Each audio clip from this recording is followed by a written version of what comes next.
Eu vou dar início aqui. Primeiramente, queria dar as boas-vindas a todo mundo que está presente aqui. Por questões de conformidade, inicio esse webinar informando que o evento está sendo gravado e o conteúdo será compartilhado nas redes sociais da SAMP Brasil. Peço àqueles que não estiverem confortáveis, se desconectem agora, por favor. Boas-vindas a todo mundo aqui presente. Meu nome é Diego Franco da Silva, eu atuo no time técnico da SAMP Brasil.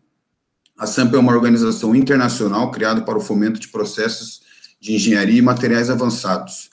Com sede nos Estados Unidos, atuamos em diversas regiões do mundo, através de 40 capítulos, ou chapters, né, capturando, produzindo, compartilhando conhecimentos sobre diversas tecnologias. A SAMP Brasil promove há anos o Congresso Internacional de Compostos e o desafio acadêmico com a proposta de disseminar informação qualificada sobre a nossa proposta para a indústria e vida acadêmica. Este é o nosso segundo evento online da iniciativa Por que Compostos. Temos o prazer de receber aqui representantes das empresas Cogumelo, ENMAC e Owens Corning. O evento terá duração entre 60 e 75 minutos, no qual eu serei o mediador e teremos como foco principal os perfis pultrodados de fibra de vidro no mercado de óleo e gás. No final, a gente vai abrir espaço para perguntas feitas através do chat Google Meet, que estará disponível a todo momento, então vocês fiquem à vontade. Bom, primeiramente, esse é o nosso segundo webinar de Por que Compostos, então eu vou esclarecer mais rapidamente como que por que surgiu essa iniciativa. Essa iniciativa surgiu da SAMP justamente para preencher uma grande lacuna que a gente vislumbra no mercado brasileiro dos materiais compostos, que é a lacuna entre a universidade, os centros de pesquisas, e a produção e operação, né, as empresas, as fábricas propriamente dita. Então, a gente vê que é uma grande carência que a sociedade tem nesse meio, então a SAMP entra para tentar diminuir esse gap, fazendo o link entre essas duas grandes partes, né, do nosso mercado, a universidade e as empresas.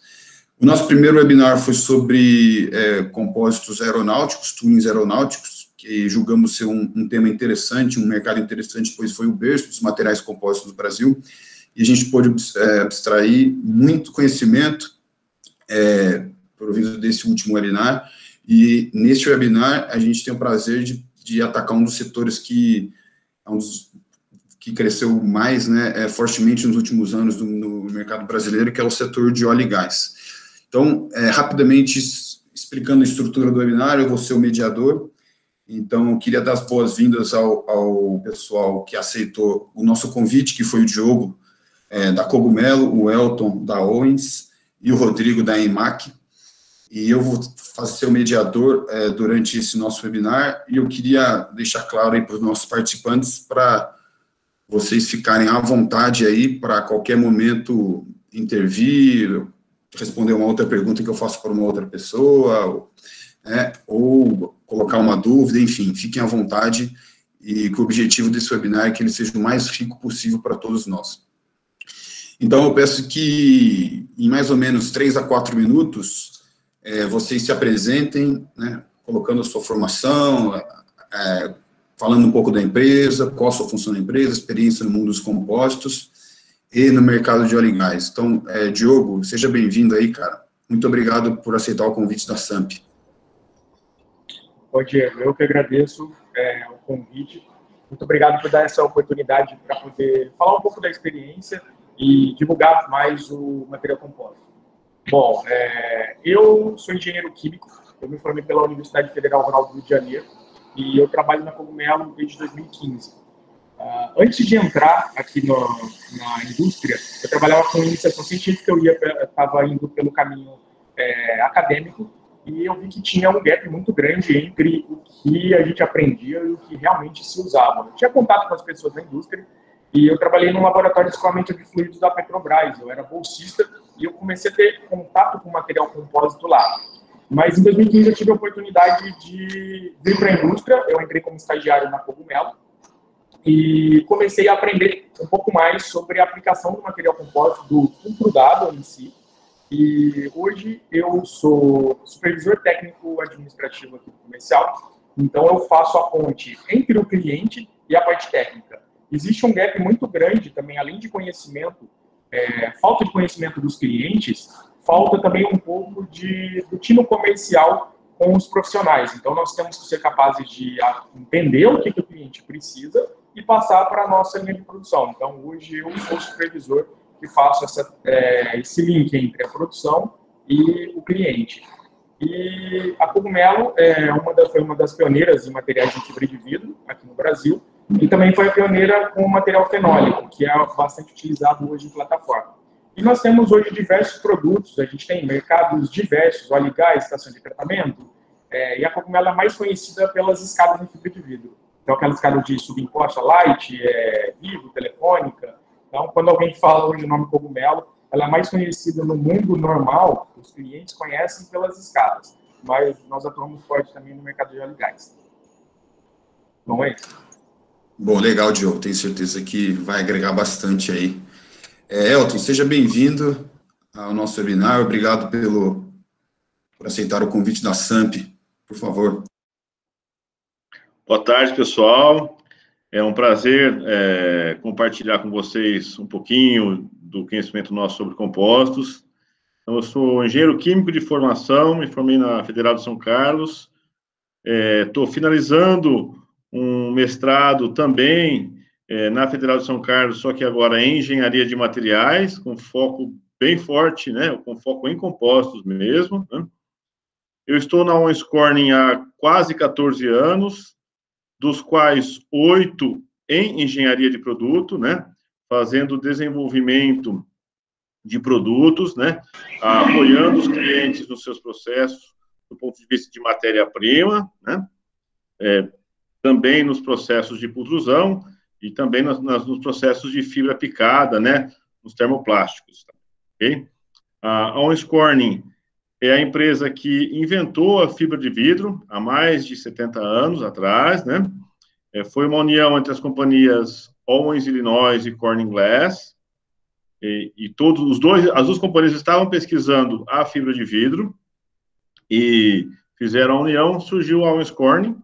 A Owens Corning fez um grande volume de vendas. Infelizmente, na Segunda Guerra, né, quando a demanda fica muito alta, então foram feitos muitos aviões, ou partes de avião, é claro, né, e partes de navios em composto, né, e daí para frente só cresceu. Hoje nós temos unidades no mundo inteiro, nós temos 3 centros de pesquisa, um nos Estados Unidos, um na Europa e um na China, e tem o objetivo de fazer o desenvolvimento de novas formulações de vidro, né, que tenham melhores propriedades, de novas formulações de recobrimentos químicos que também tragam melhores propriedades para os compostos, né. Temos também um laboratório e uma equipe, mais do que isso, focada em simulação, que conhece muito bem todos os detalhes de propriedade de composto, tem um banco de dados muito grande que também ajuda e faz o apoio para os clientes durante o projeto, né? A gente vai conversar um pouquinho disso, mas nossa equipe também consegue apoiar fortemente isso, né? E estamos aqui, né? Sempre com o foco de melhorar nossos produtos e processos para fortalecer a cadeia produtiva como um todo, né? Obrigado. Legal, obrigado, Elton. Acho que a gente ter um representante do inventor da fibra de vidro aqui, não precisa falar mais muita coisa, né? Rodrigo, seja bem-vindo, obrigado por aceitar o convite da SAMP aí, por favor.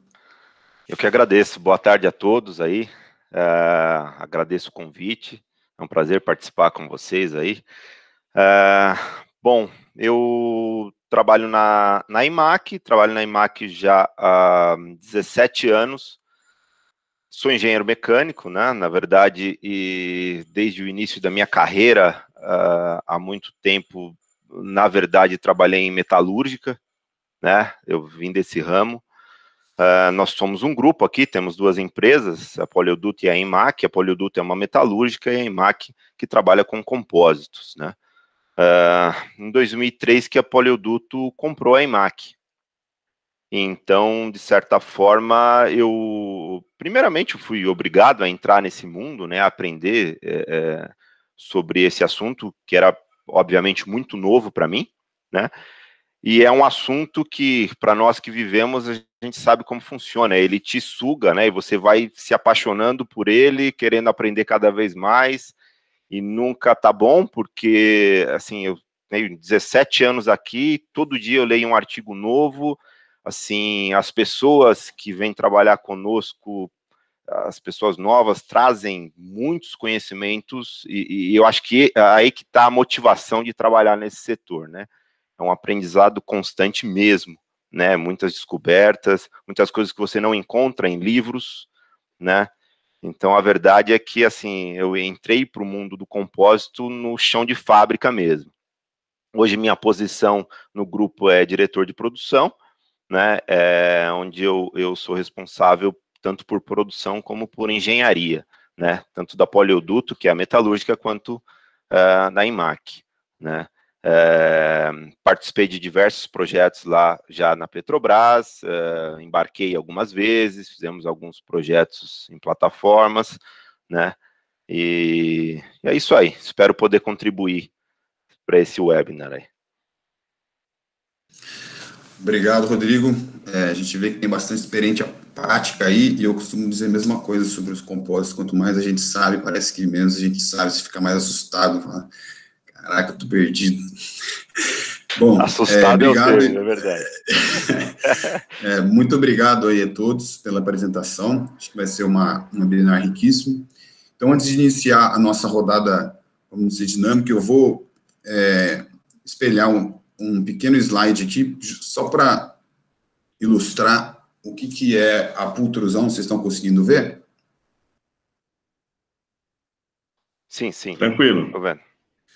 Então, só para passar rapidamente a definição, que pode termos pessoas aqui que não sabem o que é. Então, pultrusão nada mais é do que um processo de fabricação de compósitos, onde você obtém perfis maciços, ocos, de diversas formas, em L, em U, e o interessante dele é que ele é um processo contínuo, e o nome dele vem do inglês, do pull, né, de puxar. E então você tem um processo de fibras que é puxado e impregnado dentro de um banho de resina. Basicamente, depois você tem um molde onde ele é aquecido devido ao sistema de resina utilizado, né, obedecendo as curvas relógicas da resina, um tracionamento e, por fim, o corte. E então você tem a fibra misturado com a resina e você tem o compósito pultrudado. É basicamente isso. Aqui eu tenho algumas imagens que eu coloquei só para ilustrar, né, de perfis pultrudados, as explicações aqui no mercado de óleo e gás, mas eu deixo para o nosso bate-papo, vocês vão entender muito mais, vão conhecer muito mais, porque eu sou um mero leigo no assunto e estamos aqui com bastantes especialistas. Então, vamos lá. Eu dividi esse webinar em 5 principais pontos que eu queria discutir com vocês, que seria o projeto, seleção de materiais, processo de fabricação, né, a pultrusão em si, as validações e testes que a gente tem que fazer para validar os produtos e futuras e novas e futuras aplicações dos pultrudados. Então, Elton, eu queria perguntar para você primeiro, o que a gente se espera de um material pultrudado e quais são as principais aplicações no mercado de óleo e gás hoje desses compósitos? Vamos lá, pessoal. Primeira coisa que nós temos que esperar quando a gente fala num compósito, né? Antes até de falar do pultrudado, a gente tem que lembrar que o compósito oferece resistências diferentes em diferentes direções, né? Ele é o famoso material anisotrópico, né? Ortotrópico, né? Então, já olhando um pouco mais para o pultrudado, o que a gente deve esperar? O pultrudado é um composto feito com um reforço, né? Normalmente, porque é mais barato, a fibra de vidro, nada impede de ser uma fibra de carbono ou outras fibras, né? Mais a resina. É importante lembrar que as fibras são contínuas do pultrudado. Então, o primeiro reforço que vem da fibra, né, vem das fibras contínuas. Então, o principal esforço, a principal fortaleza do pultrudado, ela está ao longo dele, né, ao longo da direção que ele é produzido, vamos pensar assim, né?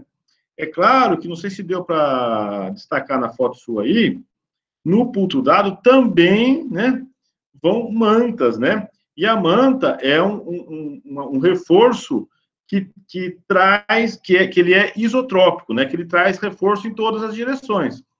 Porém, é um reforço que não é tão forte, vamos dizer assim, quanto um fio que é contínuo, né? Então, quando a gente olha para o pultro dado, temos que esperar que ele tenha, ao longo dele, uma excelente resistência à tração, e uma excelente resistência à compressão, né? E, por conta disso, também à flexão, né? Ao longo dele. É claro que tem resistência na transversal também, trazida pela manta e pela própria interação fibra-resina, quando a gente olha os recobrimentos químicos que existem nas fibras, para justamente fazer essa pontezinha, essa ligação fibra-resina. Então, é basicamente isso. Podemos fazer tudo aquilo que a gente quiser. Eu não gostaria nem de falar, não, dá para fazer isso ou aquilo, porque é um mundo que é muito aberto, né? Que o Rodrigo falou, a gente está aprendendo todo dia. Em cada momento você vê alguém com uma ideia, uma novidade para fazer em pultrusão, por exemplo, ou em qualquer outro tipo de processo produtivo de compósito, né? Então, o que eu gostaria de deixar como recado, assim, dá para fazer qualquer coisa, né? Com um pultro dado, desde que o material a ser feito tenha um requerimento de resistência à tração importante, compressão e flexão. Quando a gente olha uma coisa desse tipo, pô, é o cara que tem potencial para fazer um compósito pultro dado, né? E aí a gente tem que lembrar, né, que o compósito vai ser mais leve, vai ter ótima resistência química, à intempérie, né, etc e tal, né? Então aí a gente, só para dar um exemplo, já para finalizar aí, o speech aí no curto prazo de tempo aí, só para dar um exemplo, quando a gente olha para os materiais que são usados na indústria de óleo e gás, né, a gente olha na plataforma de petróleo, corrimãos de escada, né, aí o próprio gradil, né, que vai na plataforma, suportes para equipamentos, para tanques, etc e tal.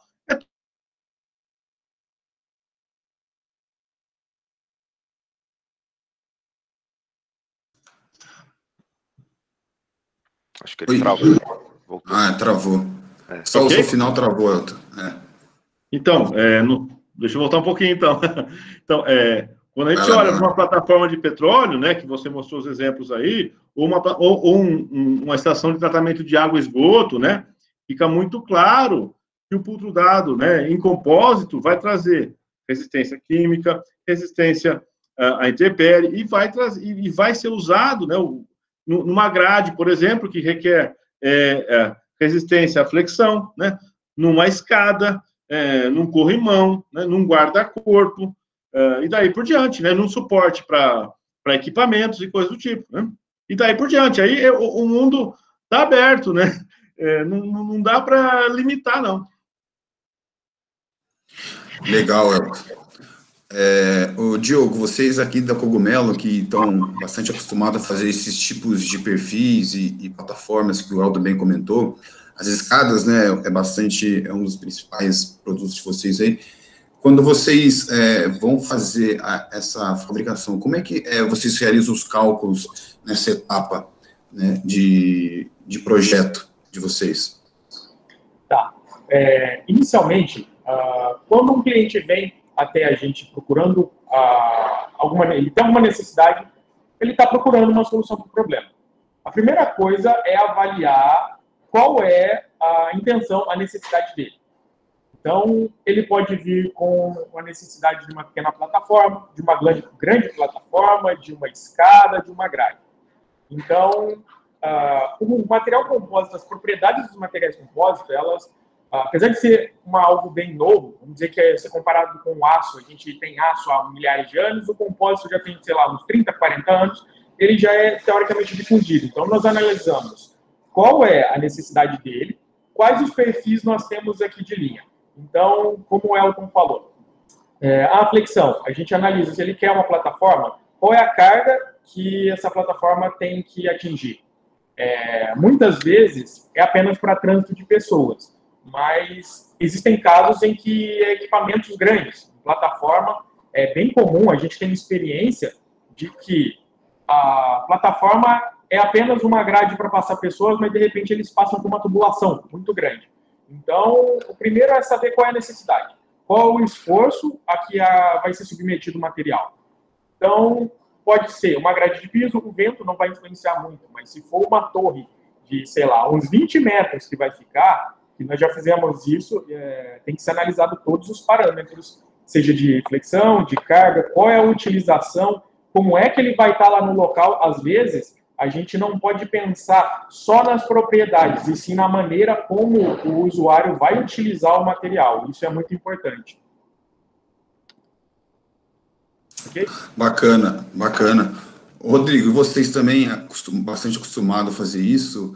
Eu queria que você falasse os principais desafios técnicos e operacionais, levando um pouco também em consideração do processo, mas não falando em si dele ainda, que vocês têm no projeto para atingir os requisitos que são necessários. E uma outra pergunta, é bem claro nesse setor de vocês quais são os requisitos? O Diogo comentou um pouco que o cliente passa a necessidade, mas assim, é bem claro quais são os requisitos? Você poderia tentar desenvolver utilizando um novo projeto, um novo matéria-prima?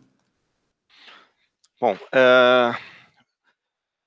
complementando até aí, né, quando nós recebemos os requisitos dos clientes, primeiro se faz por resistência dos materiais básica, aí você tem que decompor todas as forças e carregamentos numa estrutura. Imagina uma estrutura formada por vigas, né, grades de piso, etc.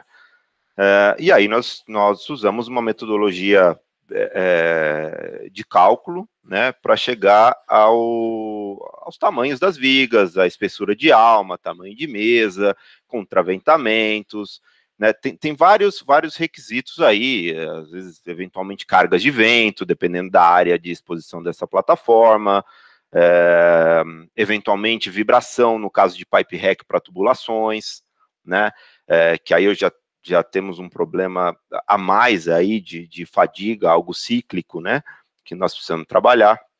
Então, esses primeiros dados mecânicos, eles são interpretados, uma árvore de carregamento é montada, e aí nós fazemos todo o detalhamento do projeto e validação, né.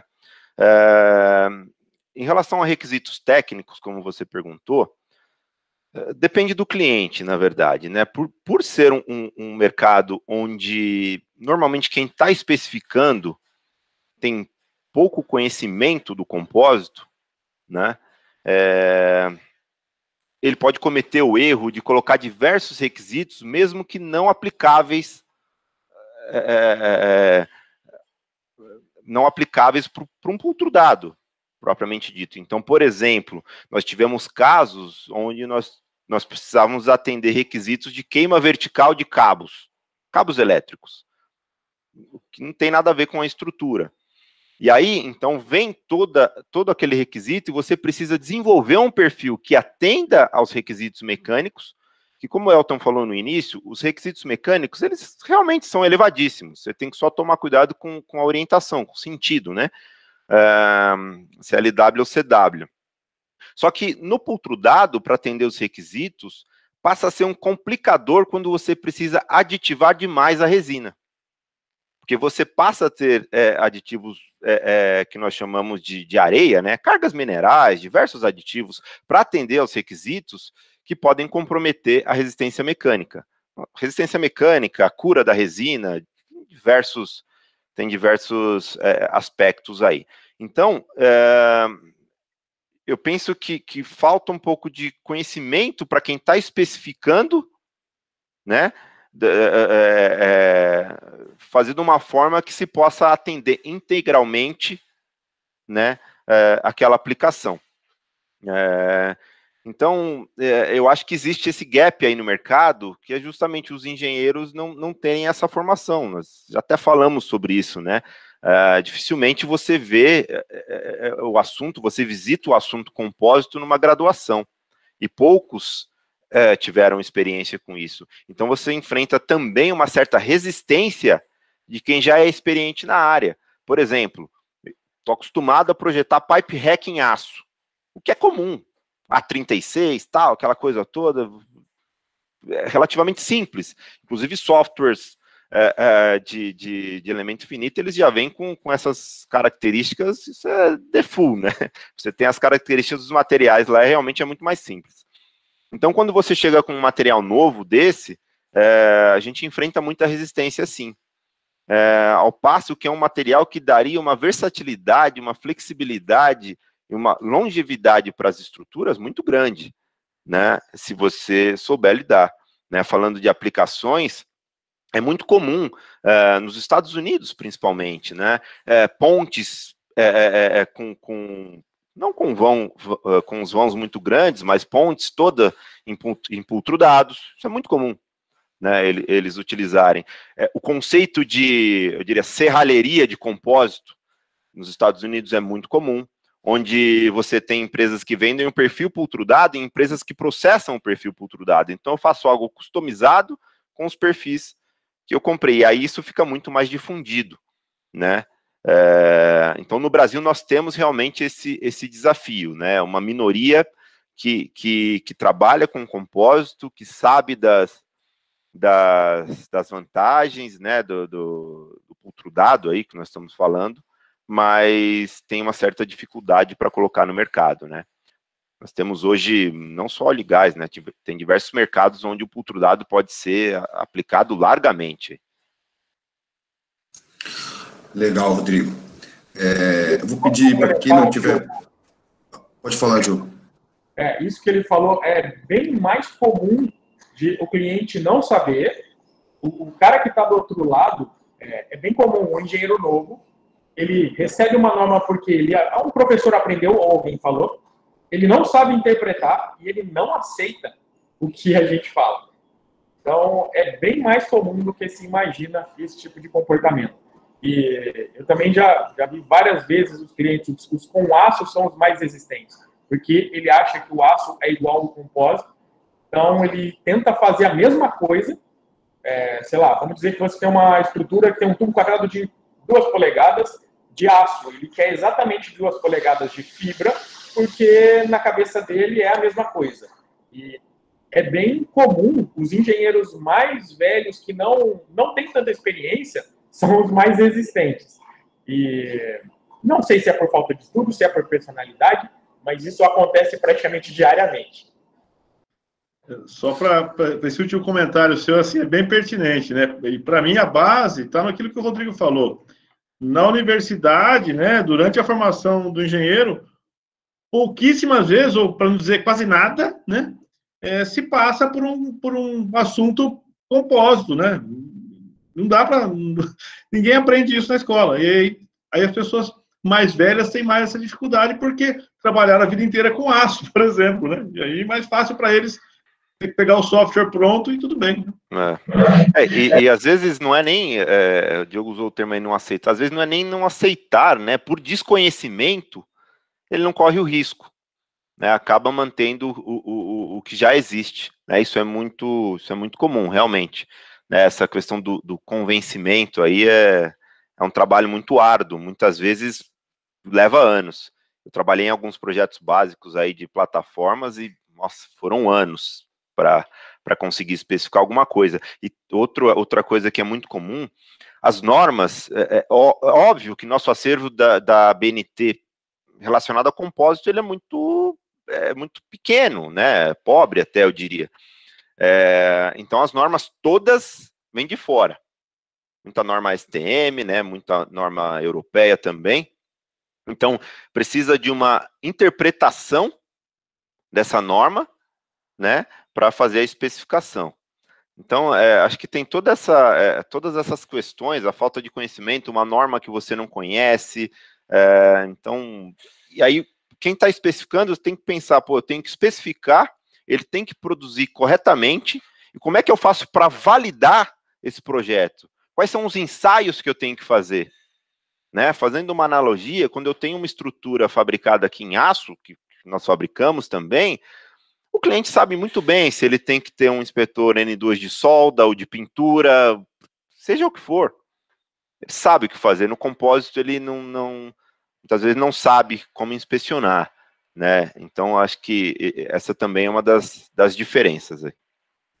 Não, legal. Acho que vocês tocar em um assunto muito legal, que foi justamente o que eu comentei, né? Esse gap que tem da universidade e da empresa, o Elton colocou bem aí, que a gente às vezes não vê na faculdade, e então a gente está aqui justamente hoje tentando diminuir isso daí, né? Tentando levar conhecimento para diferentes níveis aí da sociedade, do mercado. E, Rodrigo, você falou um negócio legal também, que eu já queria partir para a parte de seleção de materiais, partindo para o Elton, que você falou a dificuldade de colocar, às vezes, novos compostos ou novos materiais ali num projeto, que às vezes os caras relutam, né? O Diogo falou também disso.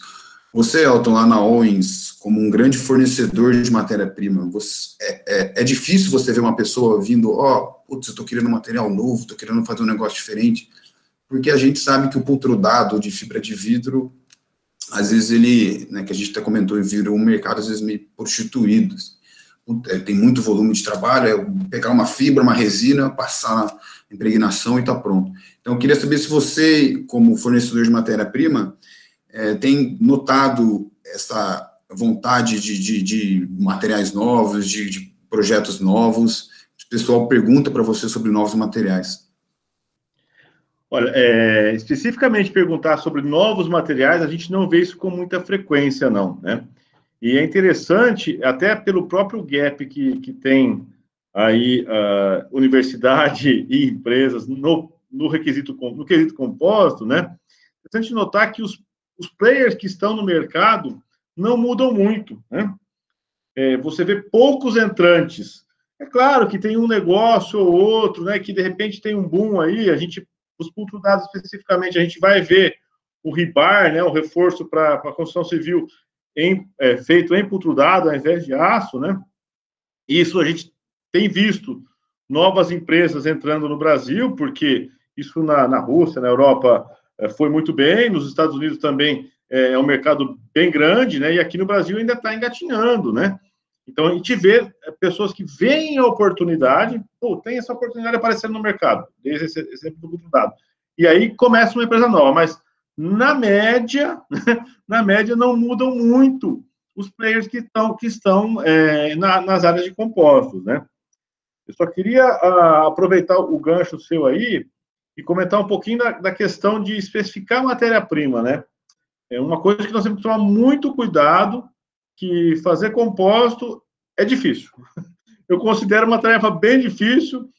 Quem está no mercado de composto tem que ter conhecimento técnico, e às vezes a gente vê casos que não acontece isso. A gente vê casos de pessoas... As fibras, né, elas são específicas para cada polímero, né?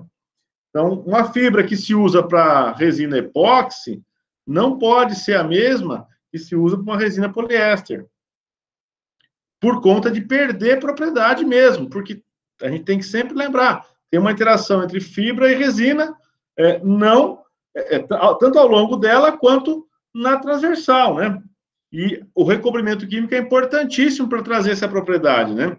Então, eu já vi casos, né? Posso contar de um recente, não vou contar o milagre, mas não conto o santo, né? De uma empresa que usou um material para epóxi, uma fibra para epóxi, com uma resina em poliéster. E aí, por conta disso, começou a haver problemas no compósito final, né? E pediu para a gente fazer uma avaliação. E a gente, no laboratório, nós temos um laboratório na ONS que faz avaliações mecânicas básicas, né? E a gente viu que a gente perdeu 70% da propriedade prevista. Então, você veja que é importante o olhar técnico, né? Como empresas sérias aí, como a Cogumelo e a IMAC, né? Estarem sempre preocupados com isso, porque isso pode trazer um malefício para os compostos, para o mercado de composto, né? E aí que o Rodrigo comentou, né? Pessoal, para deixar mais barato, vamos deixar isso aqui mais barato, joga areia. E aí a propriedade não é a mesma. Vamos deixar mais barato, não vamos colocar anti-chama. Aí o compósito pega fogo, o compósito não presta, né? O pultrudado não presta, e não é isso. Legal.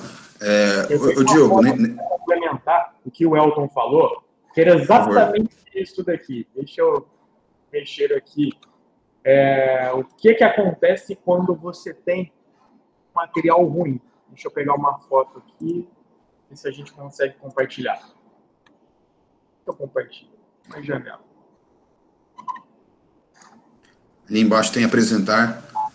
Tem que deixar a tela aberta para apresentar. Aqui. E se vocês conseguem identificar o que acontece, tá? Apareceu aí? Apareceu. Olha aqui o que o Helton falou que acontece quando você não faz o material direito. Isso aqui é a fibra, não tem mais nada de matriz ali, nada de resina, não gruda, e acontece isso daí.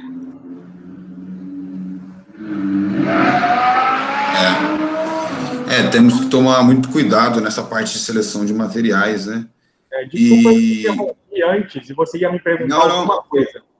Eu ia te perguntar exatamente como que vocês fazem a seleção do material aí, pegando esse gancho da compatibilidade da fibra e resina, e quantos tipos de fibras você consegue colocar no mesmo processo de pultrusão, igual o Elton comentou, que não é só fio contínuo, você tem manta, posso colocar um tecido bidirecional também, como é que é isso daí? Certo, bom, tudo parte basicamente do setor comercial. Hoje, nós já temos alguns scripts, vamos dizer assim, que nós sabemos qual é o tipo de resina que é adequado para determinado tipo de ambiente. Então, se o cliente entra em contato com a gente e ele está, sei lá, exposto a maresia, sol, chuva, nós usamos a resina poliéster.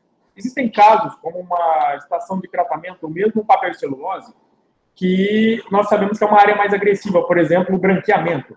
Então, nós usamos uma resina ester-vinílica, e dentre as ester-vinílicas tem aquelas melhores ou maiores. Então, conforme o cliente conhece mais, ele já fala, eu conheço essa resina e eu quero essa. Então, a ester-vinílica, por exemplo, nós temos a resina ester-vinílica comum e a mais top, que é a Deracane 411.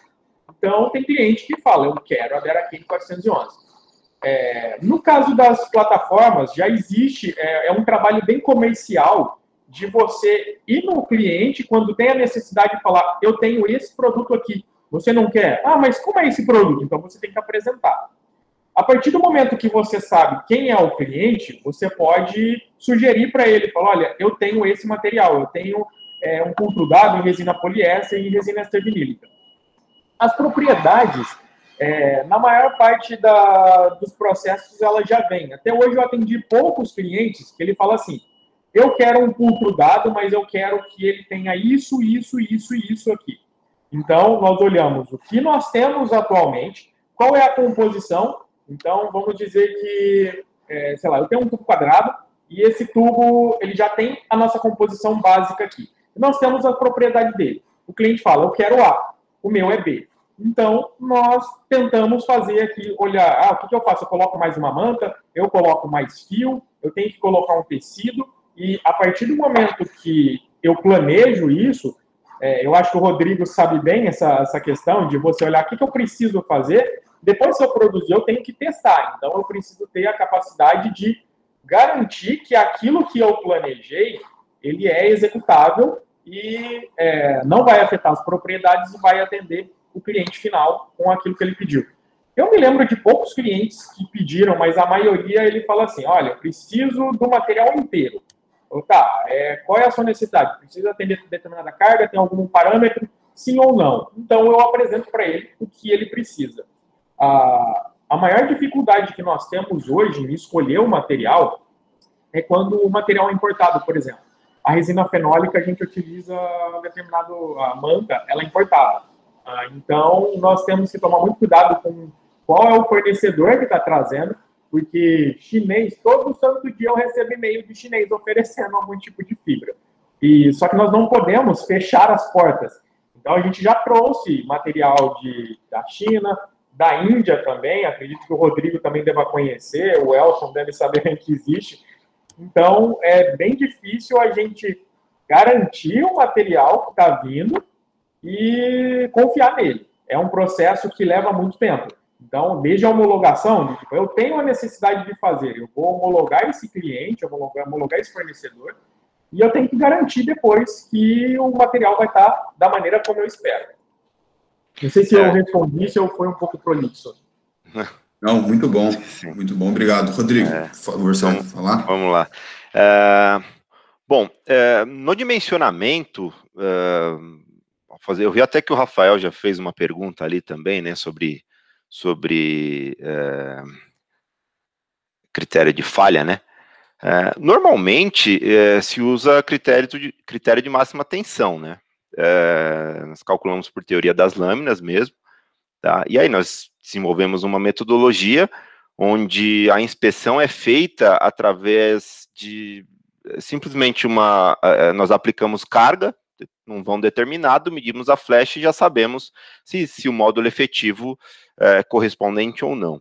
Inclusive a 15708, na parte 5, tem lá um descritivo sobre esse teste de módulo efetivo. Tem algum ajuste ali para fazer, né, mas a norma já aborda isso. Isso é uma das formas de você garantir que o pultrudado atende integralmente aos requisitos, né.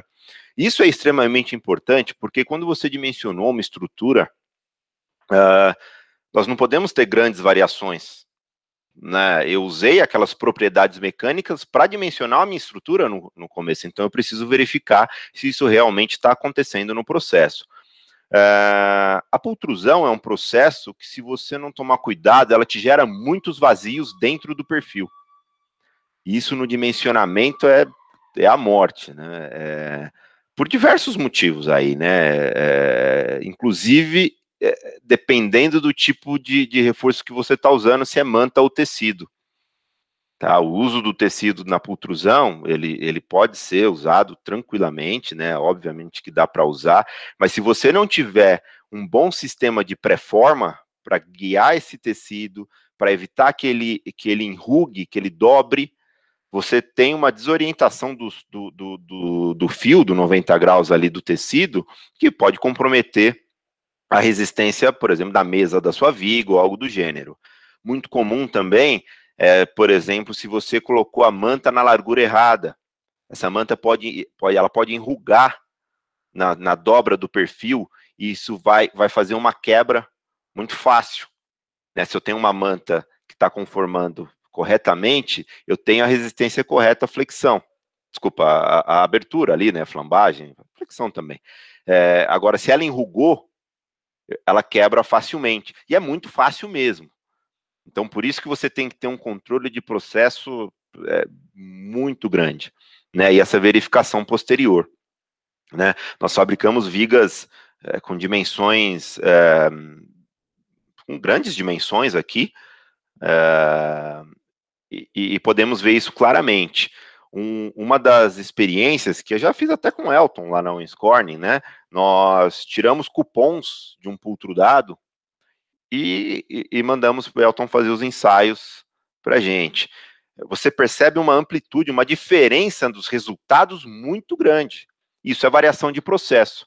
Quando você joga isso para um perfil pleno, que eu vou ensaiar a viga realmente, que aí eu uso Lady Hook, alguma coisa do gênero, vou ensaiar a viga, eu percebo que ela está atendendo as propriedades, ou seja, mesmo com algumas pequenas falhas durante o processamento, o resultado final ele foi cumprido.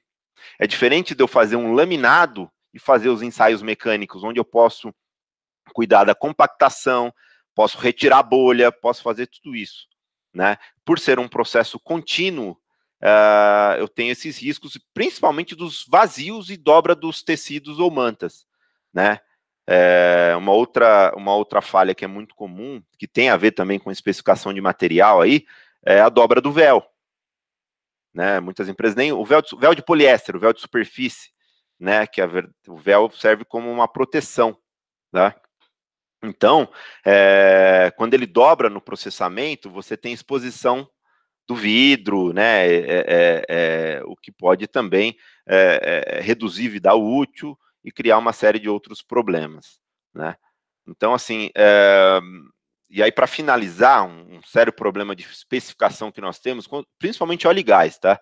Quando nós recebemos essa especificação, muitas das vezes os fabricantes de matéria-prima aqui no Brasil não têm o produto. justamente porque essas normas vieram de fora. Então você tem que importar, ou você tem que desenvolver algo aqui. Isso é muito comum, né? E aí a gente fica numa roda onde você não consegue gerar volume para um player do tamanho de uma, sei lá, de uma Owens Corning, de uma Ineos, de uma Raikkonen, desenvolver um produto para que você fabrique, para que você trabalhe, né? Então você não consegue gerar volume para eles, mas ao mesmo tempo teu cliente precisa ser atendido. Então eu costumo usar uma expressão aqui na empresa que é aquela coisa, em briga de elefante quem sofre é a grama, né?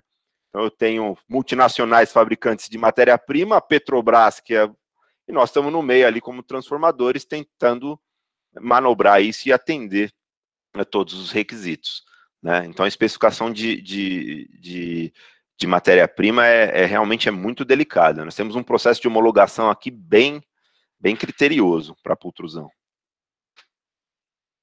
Diego, eu compartilhei uma foto que é exatamente o que o Rodrigo falou. Vocês conseguem ver? É exatamente aquilo. É isso daqui que acontece quando você não faz bem o trabalho. Você tem espaços aqui, isso aqui é um artigo publicado internacional pela PUC-Rio, de materiais compósitos. É isso daqui que acontece, é isso que traz problema para a nossa vida. O cara faz o negócio mal, isso daqui é um pulcro dado de uma empresa, não vou divulgar o nome, mas é aquela que não entende muito. E aí causa esse tipo de problema e gera uma série de transtornos. Aí imagino que o Rodrigo... Vocês conseguiram ver? Sim. Legal, muito legal. O que acontece com a gente quando a gente não consegue atingir. Você tem um cara gritando de lado, dois gigantes gritando de lado, e a gente tentando fazer. O cara que faz errado chega na Petrobras e a Petrobras fala: é ruim, não serve para mim. Só um comentário aí com relação aos critérios que o Rafael perguntou de falha, né? Eu já vi também projetista, até por conta dessas falhas que o Diogo mostrou aí, não sei se deu a perceber, mas entre as fibras também existem pontos ali que a resina não está presente, né? Então, ela não está bem molhada, bem umectada. Isso gera falha e isso, de certa forma, é natural. Não dá para garantir que 100% dos filamentos foram molhados, né? Não dá, né? Infelizmente, é uma limitação de processo, da transformação mesmo. Então, eu já vi alguns projetistas usarem, além do critério que o Rodrigo falou, de máxima atenção aí, o pessoal usar Saivu, por exemplo, aí o pessoal fala assim, olha, eu uso o fator de segurança, regra deles, né? Cada projetista tem seu critério, não estou dizendo que é o correto, tá? Fator de segurança para um ensaio de laboratório, eu uso 2, né? E para o equipamento, usa 4, né? Então, percebe o tamanho do fator de segurança que está envolvido por conta das imperfeições que podem acontecer. Então, se o projetista está fazendo o cálculo e não confia no transformador que vai fazer a transformação, vai pegar a resina, vai pegar a fibra, etc., e fazer efetivamente o compósito final, ele joga lá em cima o critério de falha, né? E fica caro daí, né? Fica difícil. Você acaba aumentando a espessura, aumentando... Claro, é a única saída que você tem. É verdade, trabalho com eficiente de segurança bem alto. Isso é muito comum, em função das variações do processo. Mas isso eu acho que é comum para todos os processos, né? Assim, o coeficiente de segurança, estou falando de compósito, obviamente, né? O coeficiente de segurança que se usa num projeto, você não tem como você não passar pela confiabilidade do seu processo produtivo, né? Quando você está projetando. Conhecendo as falhas, conhecendo, né? Aí, se for para a produção, nós vamos ter um leque aí de diversas variáveis, né? Seja treinamento, funcionário, equipamento, tem vários problemas, né? A técnica do molhamento dos fios, né? Dos reforços, é a técnica de preformagem aí, né? É o que eu digo, na pultrusão, o que menos importa é a máquina. Né? É o que menos importa. O que importa é do molde para trás, o que você está fazendo. E ter, obviamente, um bom controle do gradiente de temperatura versus velocidade. Né? Então, isso é extremamente importante. Você molhar, que a gente fala de quebrar o fio, né? Ou seja, realmente abrir o fio para que a resina entre no meio dos dos filamentos ali, do roving, aquela coisa toda.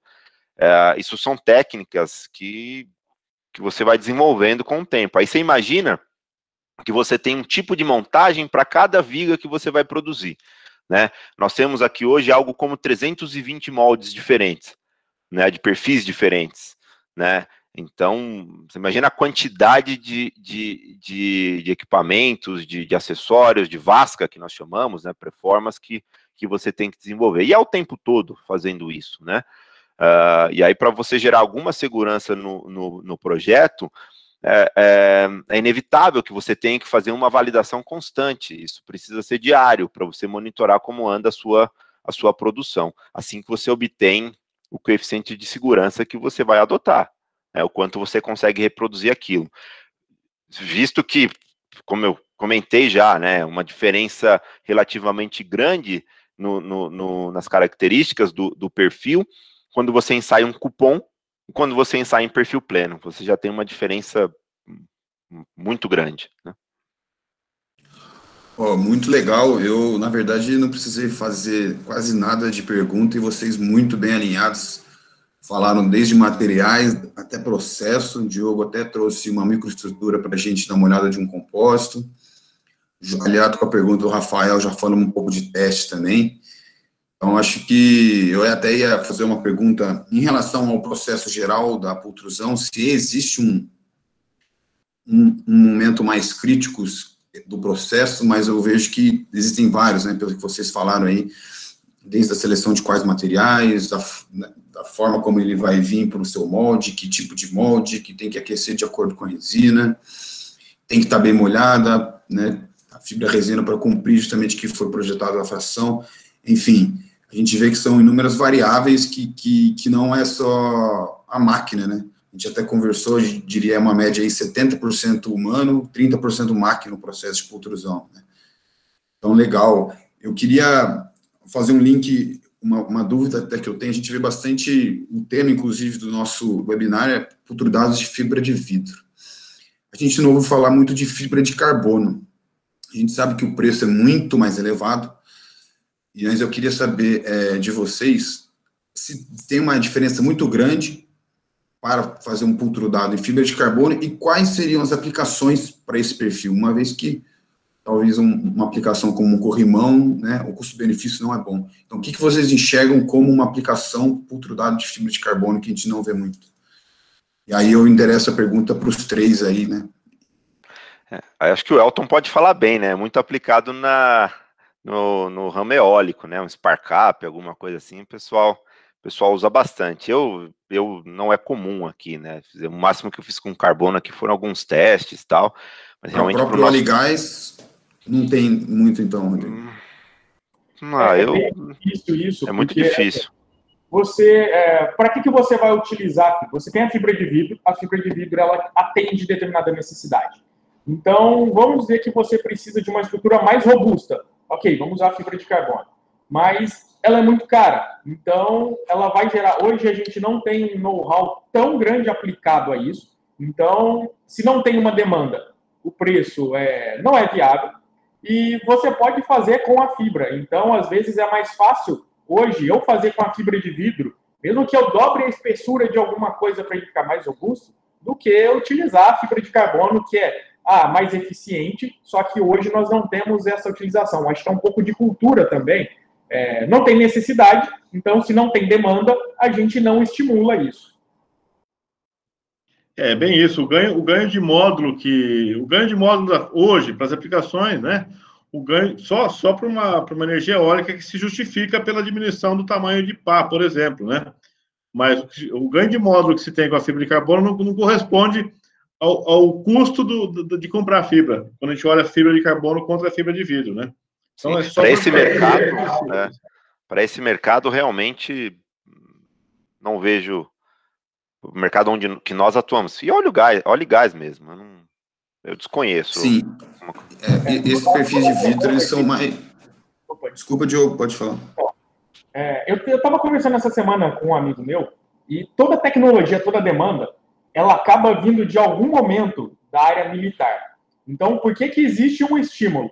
A área militar desenvolve alguma coisa e que alguma outra empresa vê e fala, dá para ganhar dinheiro com isso. Então, se não tem um estímulo de área militar e não tem um estímulo da economia, por exemplo, uma Petrobras, se a Petrobras falar, vou parar de usar fibra de vidro e agora só quero fibra de carbono, ela está fomentando o mercado. Então, as empresas vão acabar investindo por necessidade e vão acabar utilizando.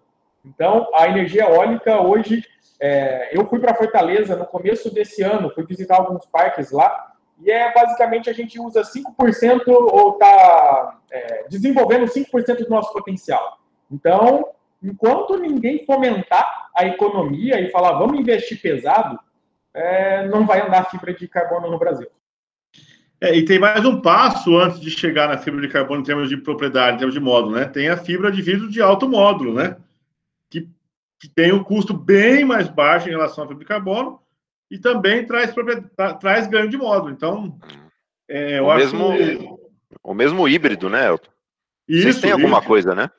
Tem soluções híbridas. Tem soluções híbridas. Né? Carbono mais vidro. Sim, sim. Principalmente para o setor eólico, né?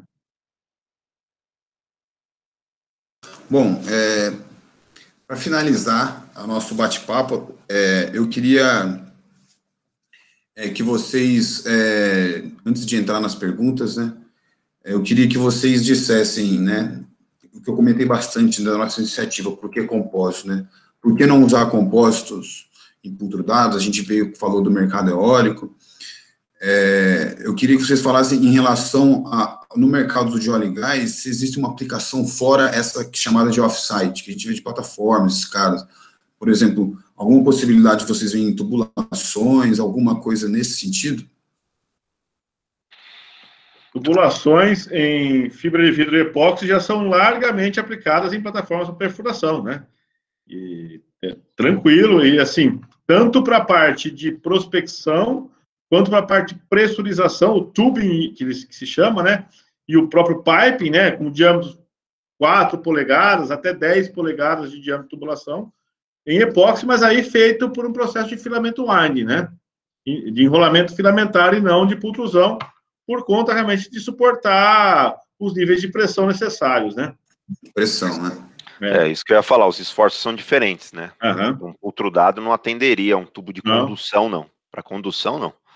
Acho que não atenderia, não. De jeito nenhum. Agora, tem aplicações onshore, não? Refinarias, terminais, então aí tem diversas, né? Pipe rack, que poderia ser largamente utilizado, não só pela facilidade do transporte, do peso, né, eventualmente redução de tamanho de fundação, né, por diversos motivos, os pipe racks em refinarias e terminais poderiam ser fabricados em pultrudado, sem problema nenhum. É muito comum. Nossa, tem diversas aplicações nesse mercado aí, porque aí você utiliza, Diego, você utiliza as vigas que você tem disponível para atender a sua necessidade. Então, são projetos customizados, né? São projetos customizados, flutuadores. Legal. É muito comum, né? De embarque, para acessar embarcações, né? No mar, esse tipo de coisa. Isso tem bastante, sim. Sim, acho que o Elton e o Rodrigo resumiram bem, e aí isso nos traz uma outra pergunta. Dá para usar em outros lugares? Dá. Por que não é utilizado? Por tudo que a gente já conversou aqui. Porque não tem conhecimento, às vezes as normas são muito rígidas, eles não conhecem, não tem abertura, às vezes é muito caro, é mais fácil ele colocar o aço que ele já conhece, que é mais fácil tratar, e é basicamente isso. Triste realidade. E tem aquele olhar imediatista, né? Que vocês passam tanto quanto a gente, né? A pessoa que está comprando, né? Ele olha o preço na hora do que ele está pagando. E não o que vai acontecer daqui 10, 20, 30 ou 50 anos, né? Então, especialmente em ambientes corrosivos. O compósito suporta tranquilamente, né? E outros materiais, não, né? Só que quem está fazendo a compra, ele olha a diferença do preço e ponto. E não do custo total para a companhia, né? Isso é um trabalho que tem que ser feito aí por todos, não só, né, no setor do óleo e gás, mas em todos os setores, né? Não é simplesmente olhar o preço, né? Você tem que olhar todo o processo, o ganho que você vai ter, propriedades, enfim. Acho que todos os mercados que trabalham com compósitos e que querem inserir os compósitos têm esse desafio. Eu mesmo já passei por isso, tenho certeza que vocês também. Mas legal, pessoal, a gente já está chegando a pouco mais aí de 1 hora, batendo 1 hora de conversa. Eu queria só agora partir para as perguntas, antes da gente finalizar. Tem uma última pergunta para vocês três depois, mas eu vou fazer umas perguntas aqui. O do Rafael vocês já responderam, né? O Sérgio Nascimento, ele pergunta: quantas especificações vêm incompletas? Que tipo de solução de engenharia é aplicada para evitar falha? É tão simples quando adotar soluções analíticas para flexão e flambagem? Ou, eventualmente, aproximações por elementos finitos são comuns neste ramo? Como é determinado o envelope de falha desses materiais para essas aplicações e como acoplar intempéries ambientais nessa modelagem? Então, posso falar primeiro? Por favor. Bom, realmente você tem que fazer uma interpretação inicial das intempéries para determinar que tipo de formulação você vai trabalhar, né? Na pultrusão não se usa só a resina, né? Você tem que aditivar essa resina obrigatoriamente, né? Isso vai ter algum impacto na resistência do perfil, sim, tá? Então, o que nós fazemos é ter um banco de dados de acordo com as formulações. É óbvio que nós temos histórico, né, para isso. Então, nós temos um banco de dados para todas essas formulações e assim, né, dessa forma nós conseguimos validar. Elementos finitos, sim, é bastante utilizado. Nós temos um software aqui, mas existem outros aí, existem diversos aí no mercado. O software que nós temos, nós tivemos que trabalhar bastante para utilizá-lo, justamente por conta do material ortotrópico, né? Foram diversos ensaios para alimentar o software e tal. Mas, por exemplo, um muito conhecido é o Abacus, né? Ele é muito utilizado para dimensionamento de compósito e funciona tranquilamente aí. Muito caro para fazer, mas funciona tranquilamente. Obrigado, Rodrigo, pela resposta. Tem uma outra pergunta do Alexandre Rodrigues. Para estruturas como guarda-corpos, grades de piso e passarelas, qual a redução de peso em relação às estruturas fabricadas em aço? Bom, acho que você consegue uma redução. Quando você analisa a densidade do material, eu não tenho certeza, mas eu acho que a densidade do aço é... Da ordem de 8.000 quilogramas por metro cúbico. 7,8. 7,8. A da fibra, vamos colocar que é 1,8. Então, você consegue ter uma noção bem grande dessa redução. Ela não se compara. Além de você dimensionar para ele ser mais leve, isso facilita a vida de todo mundo, para transportar, para produzir, logística. Então, é bom para tudo. Corrosão. Eu costumo dizer que reduz algo como 1/3 aí, por conta das espessuras. Às vezes você precisa, se você usa um aço aí com 1/8 de espessura, 3 milímetros ali, não necessariamente você vai usar uma viga de fibra de vidro com essa espessura, né? Mas, assim, por experiência aí, eu diria algo como 1/3. Tranquilamente. Mas nós já passamos por diversas situações onde o cliente não precisa utilizar equipamento para montar a estrutura. Equipamento como guindastes, Munk, ou qualquer coisa do gênero, né? Dá para fazer com dois trabalhadores aí, levantam a estrutura. Na verdade, é o dia a dia da fábrica, né? Sim, são muitos ganhos, né? Não só o peso. Bom, legal, tem pessoal. Diversos casos aí, só para complementar aí, de clientes nossos com tanques, por exemplo, que é em rolamento filamentar, não é em pultrusão, né? Mas de tanques que tem necessidade de serem colocados em áreas de difícil acesso, e serem colocados tanques de 50, 60, 70 metros cúbicos de helicóptero. Dá para movimentar. Agora, não dá para conceber transportar um tanque de 70 metros cúbicos em aço, né? Não tem como, né? Então, postos, por exemplo, né? Também a mesma coisa, né?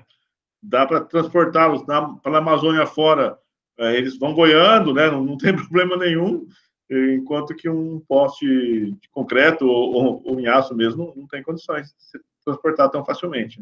Então, tudo é o custo total da obra. Bom, pessoal, legal. Para finalizar, então, eu gostaria de fazer uma última pergunta e cada um de vocês respondesse, se possível, em 3 minutos, para a gente não se alongar muito. Como que vocês veem que a SAMP pode contribuir neste mercado de vocês, no mercado de compostos em geral? Então, por favor, Diogo, se puder começar. Ok. Bom, eu acho que a SAMP já está ajudando bastante a fazer esse webinar, mas a parte principal é divulgar o conhecimento que não existe, é divulgar o que é o material composto, o que pode ser feito, quais são os caminhos que a pessoa pode tomar, o engenheiro, o estudioso que está com o material composto, o que ele tem que fazer para entender mais e aplicar.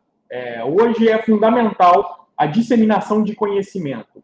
Então, seria basicamente promover mais eventos desses com divulgação de material composto, filtro-dado, enfim, para que esse conhecimento seja difundido. Porque hoje todo mundo conhece aço e praticamente ninguém conhece fibra de vidro, filtro-dado ou compósito em geral.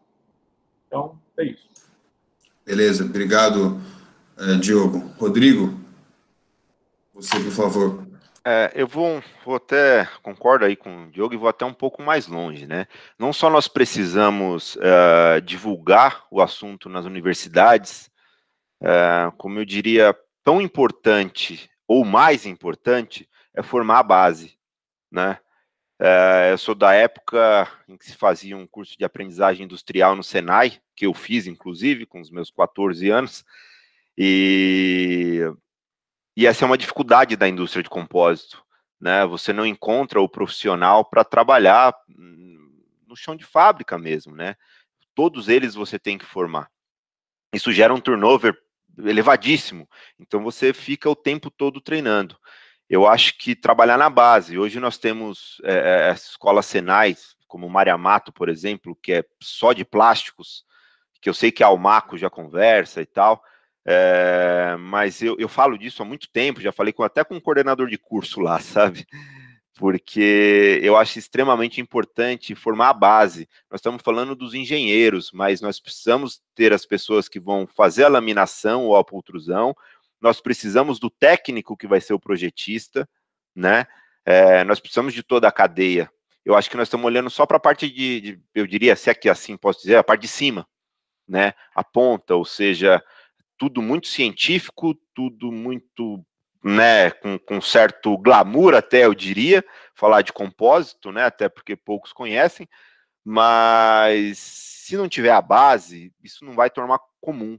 Eu acho que é uma forma de você conseguir espalhar o conceito, sabe? A formação da base, do nível técnico e universitário. Eu acho que a SAMP e a Almaco, obviamente, acho que tem um papel preponderante nisso.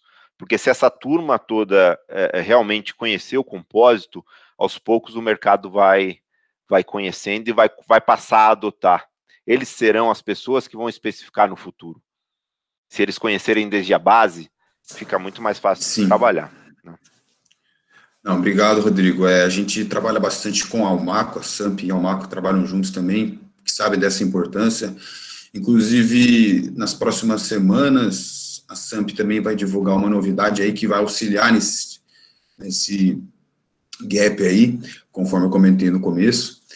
Só queria colocar isso para vocês, já que você falou muito bem disso. E, para finalizar, Elton, queria saber para você como que a SAMP pode contribuir. Olha, não sei nem se eu tenho muita coisa para falar depois daquilo que o Diogo e o Rodrigo falaram, né? Mas eu estou muito alinhado com o que os dois falaram. É importantíssima essa questão da base que o Rodrigo falou, porque a gente percebe que no Brasil já existe e vai aumentar essa carência para profissionais de nível médio mais técnicos, né? Que é o caso dos Senais da vida, né? É importante que essas pessoas sejam valorizadas e que que tenham conhecimento em composto, né? Então, para falar um pouquinho do como, né? Como que a gente pode fazer isso? Como que a SAMP pode fazer isso, né? Por que não promover uma palestra de alguém no Mário Amato? Por que não, lentamente, inserir uma disciplina de compostos em uma outra escola qualquer, né? Esse tipo de ação que eu entendo que vai trazer o conhecimento, né? Para as pessoas. E é bem o que o Rodrigo falou. É comum a gente ver profissionais chegando no mercado, tanto em nível técnico de engenharia, né? Principalmente essa geração mais nova, né? E que já quer o resultado final, já quer o glamour e não quer realmente fazer, né? E tem que fazer. E composto pede muito isso. Composto pede que a gente esteja lá, que veja laminar, fala, puxa, tá vendo aqui? Ó, é aqui que está formando a bendita bolha. Ah, tá pultrudando. Ah, olha lá, ó. Olha aqui essa manta dobrando. Então, esse tipo de atitude que a gente precisa gerar nas pessoas que estão chegando no mercado e com foco no composto, né? Poxa, legal. Pode ter certeza que a gente vai estar colhendo todas as informações aí para tentar transformar a SAMP ainda melhor aí para a comunidade dos compostos e materiais avançados. Bom, eu queria agradecer a todos os presentes que nos acompanharam aqui até agora. Eu queria agradecer especialmente aos nossos convidados aí, o Diogo, da Cogumelo, o Rodrigo, da EMAC e o Elton, da OENS. Foi muito proveitoso. Em nome da SAMP, eu agradeço a todos vocês e desejo uma boa tarde a todos aí, viu? Muito obrigado. Um abraço para vocês aí. Valeu, pessoal. Eu que agradeço. Tchau, pessoal. Tchau, pessoal. Boa tarde. Boa tarde. Bom fim de semana para todos. Valeu.